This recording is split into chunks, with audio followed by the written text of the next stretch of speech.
today we are going to talk about response to intervention, which is very, very important. In short form, it is called your RTI. So response to intervention, what is that? First of all, we need to understand what is this. See, it is a process which is, used by educator or teachers or special educator to help the student who are struggling with the a skills or a objective or a lesson. So every special educator or every subject teacher will use some sort of teaching strategies, or you called as an intervention. It is a set of teaching procedure. It is a set of your strategies or a process, so that you can help the student in the classroom, in the resource room, at your home, or wherever the setting you are dealing with the child. So it's not just only used for the learning disability, but also you can use in other disability as well, like intellectual disability and even in the normal disability. So it is very, very clear. Response to intervention is nothing but a level of support given to the child based on the child's need in his objective, or some sort of or objective which you select for the child's welfare. Okay, so that we are going to understand. So before we move to response to intervention, we need to understand the terminology of intervention. See, intervention is nothing but an instruction. Okay, instruction that supplements and intensify the classroom curriculum. Now, classroom curriculum can be your objective. Classroom curriculum can be some sort of content or any instruction, so that you can help the student, which meets the student's need. For example, let us say my child's need is to he has a difficulty in socialization skill, or he has a difficulty in double digit addition, or he has a difficulty in number concept. So that is my classroom curriculum instruction or a content. So that I'm going to give, I'm going to plan the intervention. Intervention is very clear, your teaching procedure, your teaching process. So what intervention must have? So when you think about intervention, what does you must include in the intervention? First one is a plan of implementation. A plan of implementation which reflects whatever you prepare, whatever the documents you have done. So how you're going to, explore in the different setting with a different methodology, with a different material, with a different, what do you say, um, teaching strategies. So how you're going to implement that particular plan which you have prepared for that particular child in that particular content or objective or skill or domain, anything you can say. Okay, so to move further to plan an intervention, you must also know the baseline data point. That means the child's current level on that particular objective, the child's entry level on that particular objective, and also you must have a procedure to monitor the progress. You must also implement, you must also document how you're going to monitor that particular objective which you have selected for that child. So what kind of evaluation procedure you're going to use? With the help of what? For example, let us say if you are teaching a double digit addition, so how are you going to evaluate that? It might be with the help of worksheet. You may have some rubrics. You may be doing an anecdotal observation. You might be using some sort of tracking chart or some sort of task analysis reports to track the progress. and find out that my child is, achieve that particular objective. So that involves your intervention. I think it's clear to you all. Now, let us move further and understand what is response to intervention now. Now, see, a terminology called response you're adding to intervention. Now, that will make the difference. Now, response to intervention is nothing but a practice of providing high quality instruction.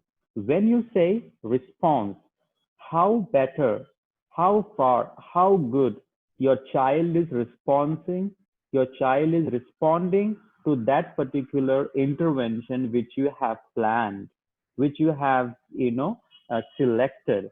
So providing high quality instruction and intervention which matched to students' need. Now here they are telling matched to the student's need. That means the child will only respond to your intervention when the objective is particularly selected based on the child's need, based on his interest.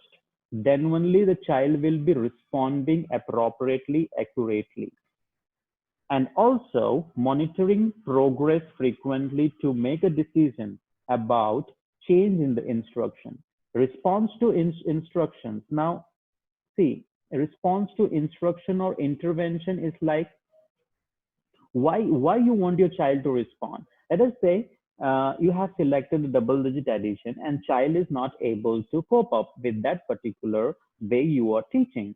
That means you are going to change, you're going to do some modification, you're going to do some adaptation in the instructions, in the methodologies, okay, and apply the students implementation procedure. And same thing can be applied to the student data or the progress, or you can say the what do you say, progress report, the data which you get, the qualitative and the quantitative, the data which you get, that will help you to make an important decision against their educational background or educational selection procedure.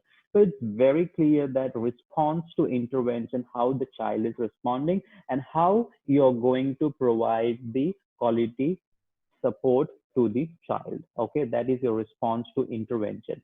Basically, this RTI is primarily used in mathematics and reading, but it can be adapted and used in all the curricular area as well as co-curricular area, which I have not mentioned. But yes, you can apply this kind of procedure to understand your child's, skills, which you have selected. So that is your response to intervention.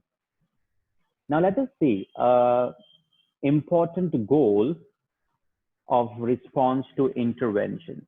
There are two important goals, which is very, very important when you instruct the child with this kind of procedure. One is your prevention of academic problems. So how you can see this response to intervention can be used to prevent the academic problem. Now, when I say prevent of academic or prevention of academic problem, that means you're going to support in the curricular area. As anybody can who has done this?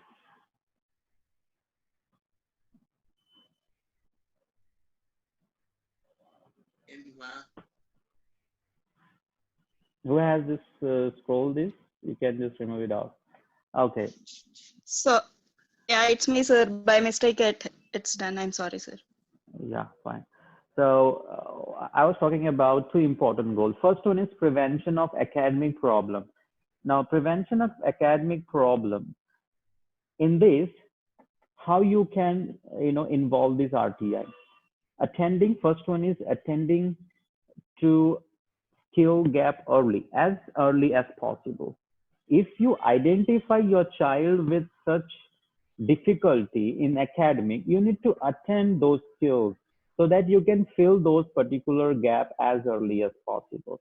So with the help of this response to intervention strategy, with the help of this intervention, with the help of this protocol or standard operating procedure, whatever you say, with the help of this, if you apply, you can, try to fill the gap where the child face difficulty, okay, in academic problem. And second one is providing intervention instruction early as once you identify, once you attend the skills which it is lagging, you need to provide the intervention.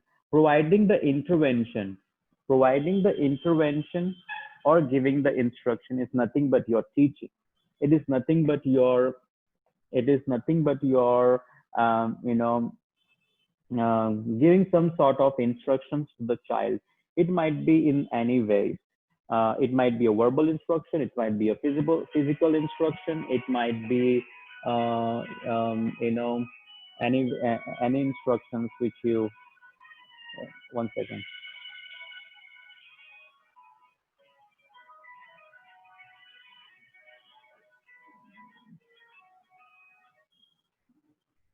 Okay. And the third one is about your closing a skill gap to prevent the failure. So how you can do once you involve your RTI, okay, you can attend the skill, provide the skill, and close the skills gap. Let's say here the skill gap is nothing but, you know, let us say a child has a difficulty in learning double digit addition. He might write the double digit addition, but at the end he is not able to compute those particular um, problem. So what you do, you try to fill that particular gap, and you try to reduce that or prevent that particular failure in that. Okay, so that is your first important goal of your RTI. It's very clear: prevention of academic problem. Okay, then you have your second objective or second important goal is determination of eligibility as a student with specific learning disability. Now, who can take this intervention? A pattern of inadequate response to intervention may result in the referral with special. For example, the child who is not responding, or who is, or who shows a pattern of inadequacy or inadequate response to intervention which you have designed, 100% you will refer them to special education or special education department or a medical evaluation or psychological assessment. Okay, so that should see, to provide this RTI you must, you must see some eligibility. If not, you can, it's not like you can give to the a bright student who have a great achievement in the curriculum or content or objective. That is not a goal of your RTI. That might be a separate agenda, like for a gifted and talented student. We will see what kind of things, responses we give for the gifted and talented as well. And the second one is student intervention response data may also be used to determine the special education eligibility. That means it's not only the quality, it's also about the quantity. That means the data which which we have, which we that means the outcome of the intervention. That data response, like out of 10, the child has just score 1. That means the child has some difficulty. That means we need to refer to the special education department or some sort of intervention, so that he can able to achieve those particular target which you have selected. So that is about a two important goal which you need to understand of RTI. Okay, let us move further and understand how can we restructure this, how we can restructure this RTI. Okay, so let us see how we can, or how can we restructure to support RTI? Now, this is very important. Now, here you need to understand the specific levels, okay? I think the last class in Cascade of Services, I told you some, there was no doubt, and I have said you the level of support. So this RTI is nothing but a level of support, okay? Now, how this level of support works, we are going to understand now. Let us say 80% is your tier 1 level, and 15% is tier 2, and 5% is your tier 3, like primary, secondary, and tertiary support. So how or when you're going to give this particular support? When you're going to give tier 1, tier 2, and tier 3, or you can say when you're going to give level 1, level 2, or level 3 support for particular children. Read the pledge. Arshia, can you mute yourself, please? I'm so sorry.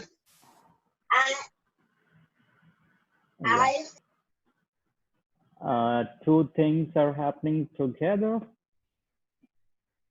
Okay. It is mute only. Sir, you mute everyone, sir. Maybe someone else is there. Mine is on mute only.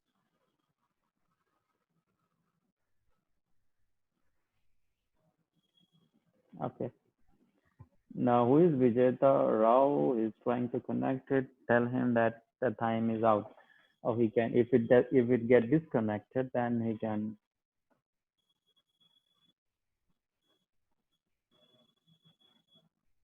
Okay. So we're going to see when we can give this support, level of support. When the child requires, support of tier 1 or support of tier 2, that is important. That's what I was talking about, in the last class when someone asked out about the levels of support. So tier 1, tier 2, tier 3. Okay. So why I have kept 18, 15, and 5%?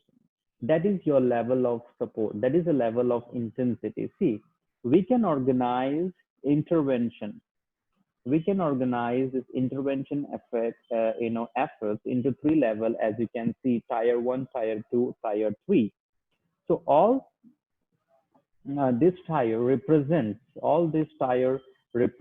the continuum of increasing the intensity of support. Okay, so it tells you the intensity of the support, whether the child require or child has achieved only 5%, so you need to give some support or intensity support, or 15%, that means you need to give a secondary level support. See, here the tier 1 is the lowest level of intervention. Now here you need to understand, don't get confused, 80%, that means the 80% is good achievement. That means 80% the child has achieved in the objective, or you can say it's the baseline of the child. If the child's baseline is 80%, that means you're going to give the lowest level of intervention or minimal support to the child. Okay, if the child is achieving very low, then you will give the more intensive intervention, which is called your tier 3 level support. In tier 3 level support, that day I was talking about, in wave 3, that means it might be a tier 3. There we prepare the intensive support plan, or you can say IEP, or you can say, you involve more than one stakeholder to teach the child.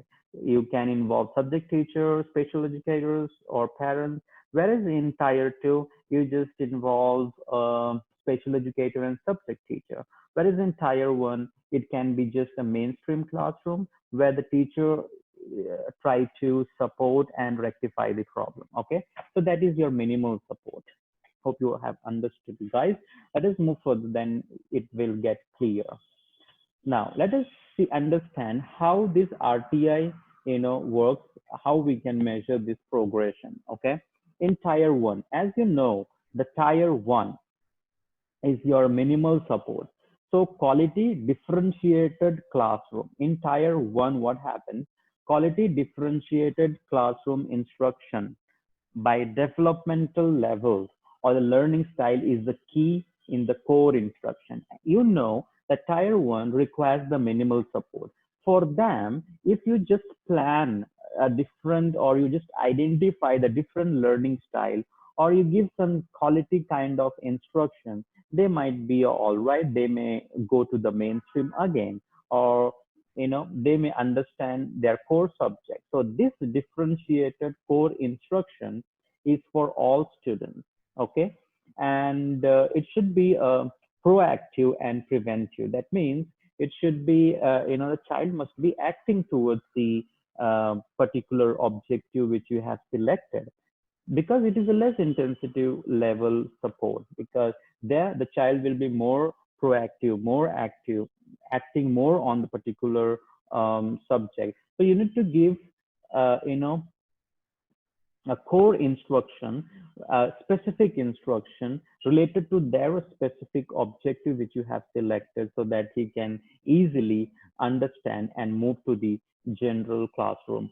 So this general classroom progress monitor will be provided, or will provide a documentation, a data for instructional decision making, whether my child has achieved the target, whether I need to move the child to the tier 2 or tier 3, or still he has to be in tier 1 or level 1, or I need to keep him more time in the tier 1, so that I can continue the instructions of, or the process of tier 1 or not. So that data will provide you to make the decision. But here you need to understand, in tier 1 what happens. You're giving a differentiated instruction. So what is differentiated instruction?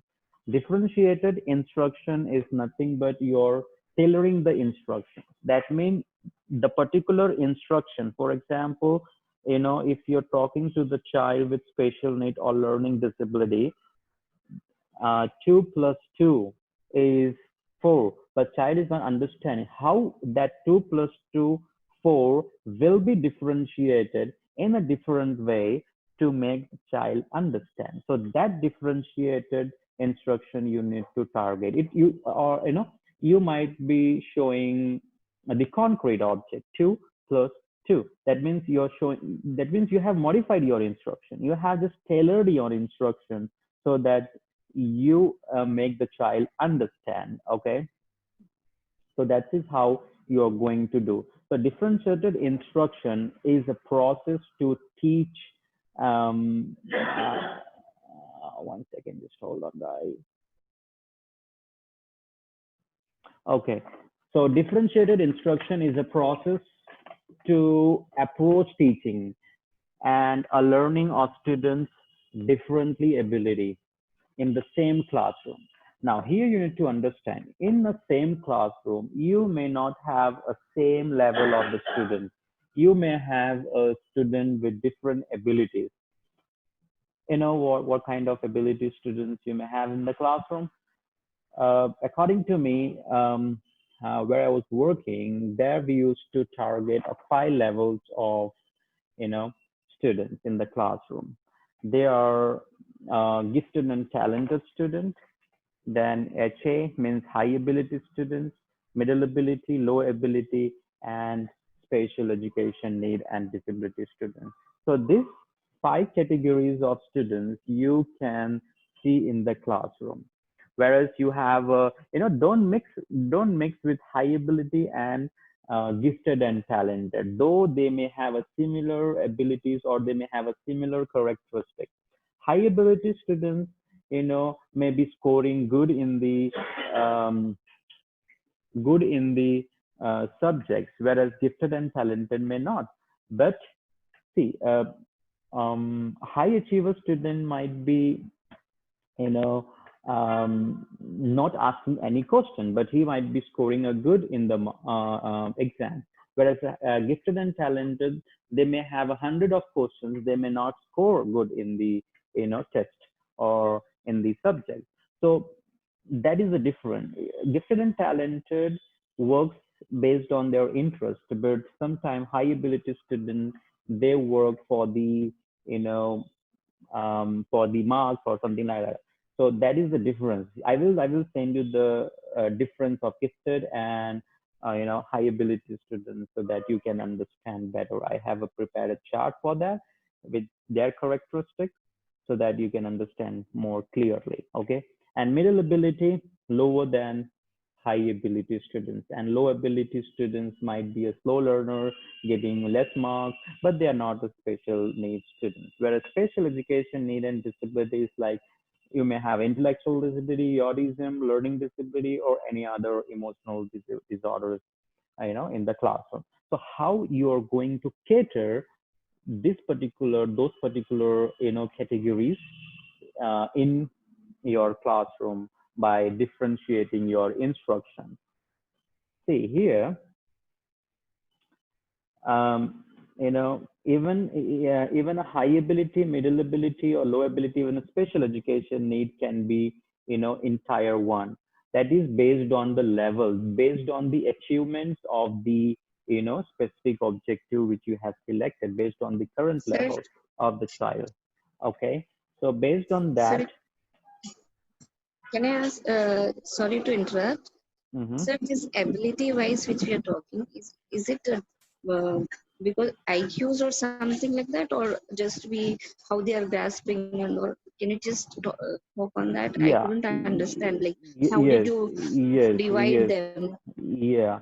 See here, these categories can be, divided based on the IQ and based on the indicators. Now, IQ is nothing but, for example, gifted and talented may score, 120, 130, or 140, right?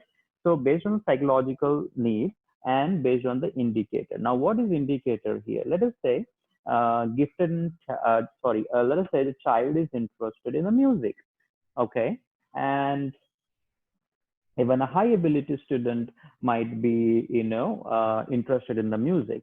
But how this musicness is taken to the next level? See, when you say a gifted and talented, when the music is taken to the next level, then you say gifted and talented. Okay, for example, let us say if I'm interested with the music, or let us say if the child is interested with the music and he just play in his room, or he just play in a small room, you know it's not reaching to the public, it's not exploring, it's not getting published. That means you're not showcasing your talent. For example, let us say, one more example I like to give, like let's say a Sachin Tendulkar. Okay, he is a good cricket, he has a good technique. If he would have just restricted his technique, his strategy in one room, you know, he would have not become the talented. He has to explore those ideas. He has to explore those abilities to the world.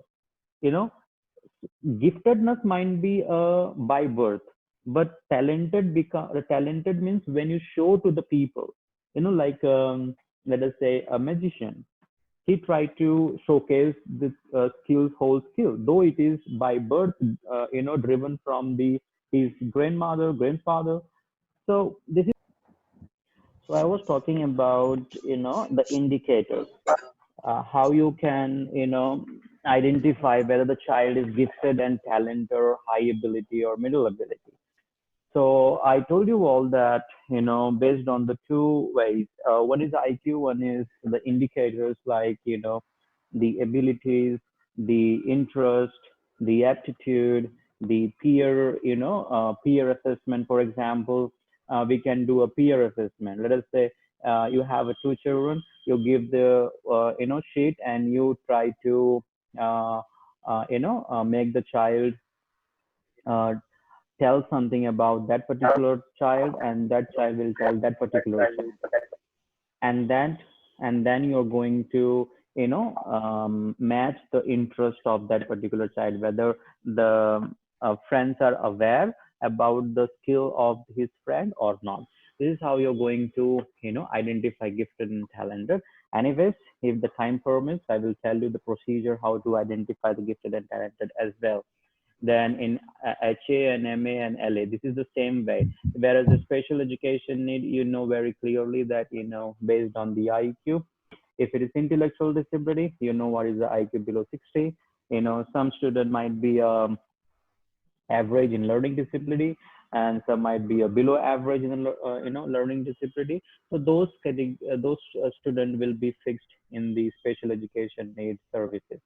Okay, so this is how you identify these 5 levels of categories in the classroom, because this is little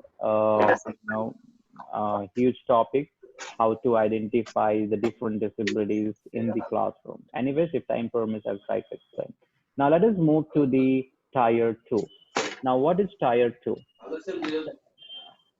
Tier 2 tells you about, as I had explained you clearly, tier 2, if if the differentiated core instruction, that means which is provided in the tier 1, if the child is not able to catch that, if the child is not able to meet that, then what you're going to do, you're going to make the child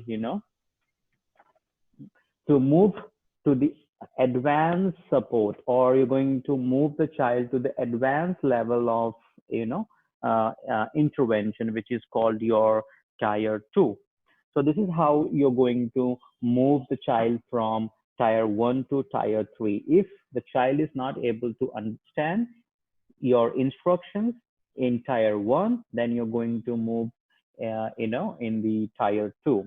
So we must assume that the student is still struggling due to the gap in the learning from prior years of the school. Might be a last year, still the child is struggling, then you can fix the child directly in the tier 2. If not, if the child is, you have placed in tier 1, if it's not in, following your instruction, then you can move into tier 2. If not, you can directly, based on the child's understanding or based on the child's data, based on the data point, you can fix the child in tier 2.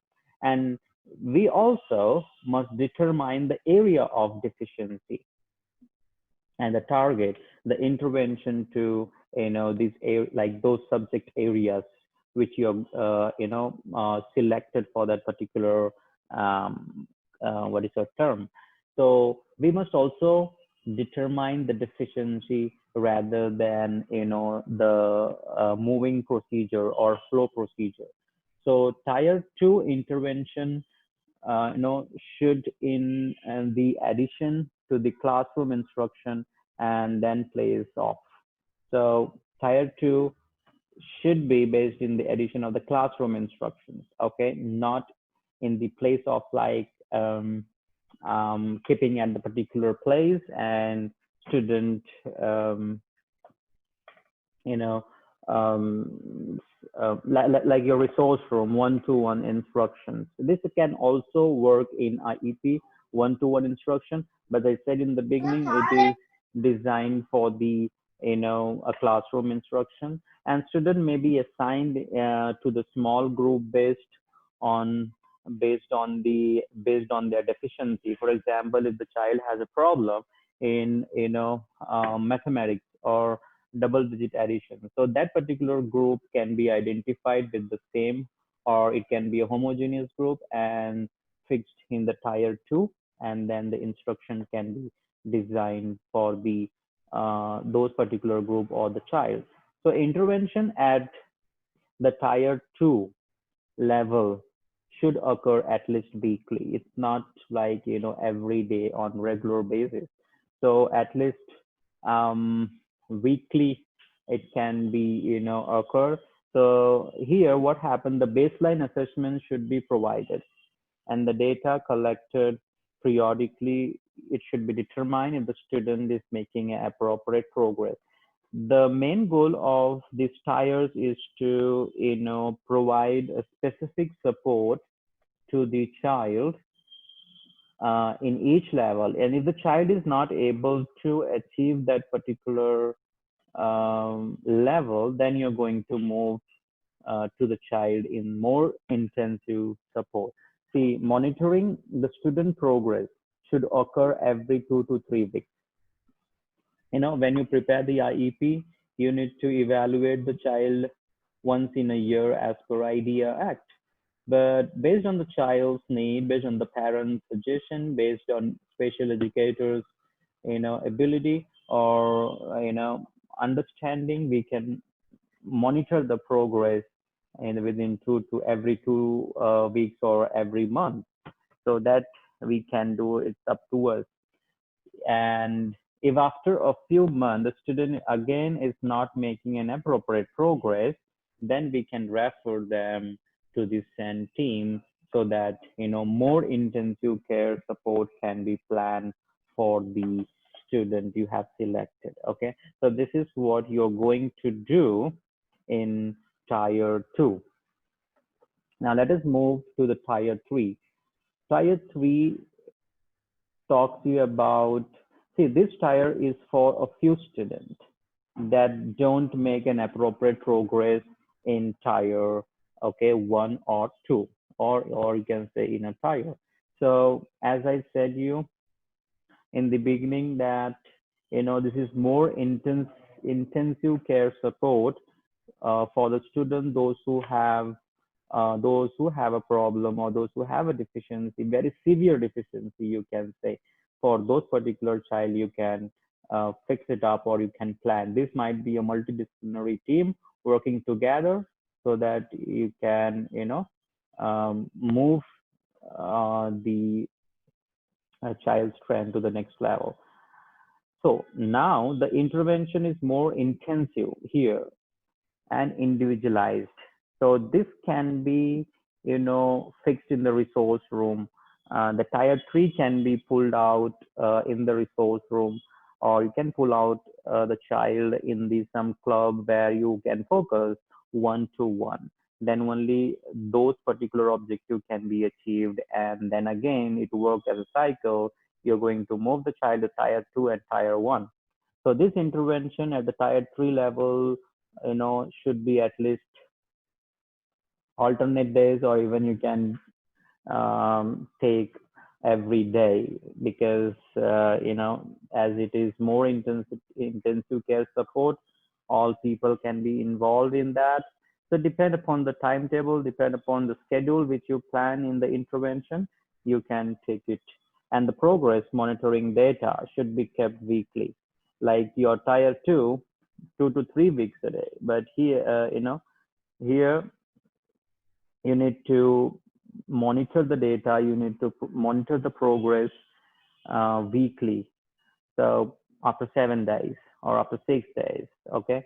Because as it is tier 3, you're giving more intensive support.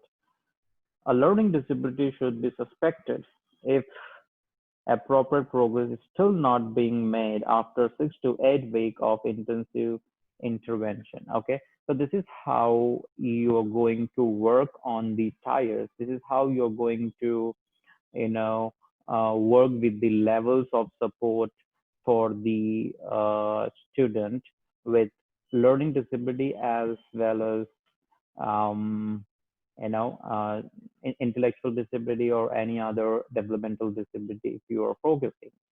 So this is how a level of support you're going to give. And a response to intervention is not only based on the tires, but also on the stages, waves, you can say. And sometimes it may have a 4 stages, 4 tires, or even a 5 tires. It depends upon the school policy, how they design and how they work with their school program. Now let us see why should response to intervention is used. Why we should use this RTI? See, in today's world, many of our students are not, grade level relationship with the learning, so they are not able to showcase at that particular, there are a lot of discrepancy, or there are a lot of difference which you can see in their behavior, in their attendance, in their numbers, and there are a lot of other differences which you can see. So for that year, you're going to use RTI. So it is a goal that each student achieve at least you know a year of growth and development, so that each school year, and whenever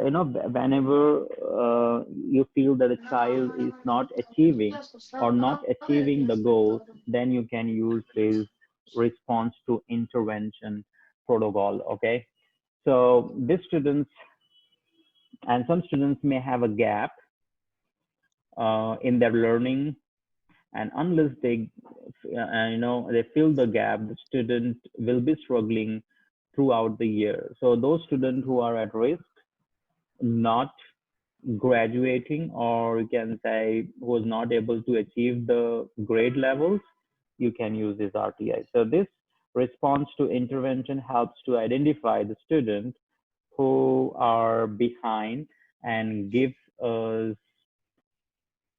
it gives us a plan to attack or to fill the gap, and then we go with the accurate intervention plan for the child. So for few students who are not successful response to intervention, will provide the data to help to determine if the student has a learning disability or must be placed in the level of the services. Okay, so this is how we're going to identify and give the intervention to the particular child. So finally, how we are going, how will data and the progress will be monitored.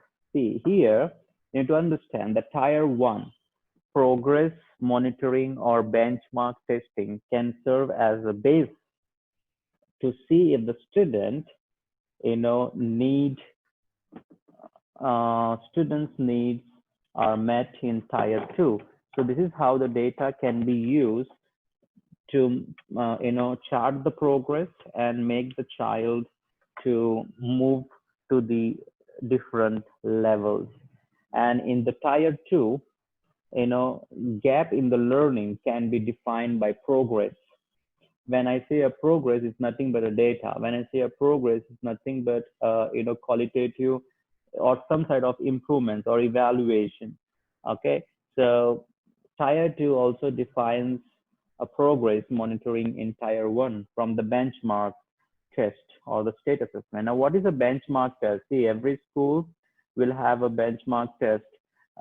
This benchmark test may be a teacher design, or it might be a state design, where you try to track the progress, whether the child has mastered as per the grade level or not. So all this tier data will be used to monitor the child's progress in the objective, in the subject which you have selected for that particular term or the year, to understand the child's strengths and weaknesses. Okay, so this is about your RTI.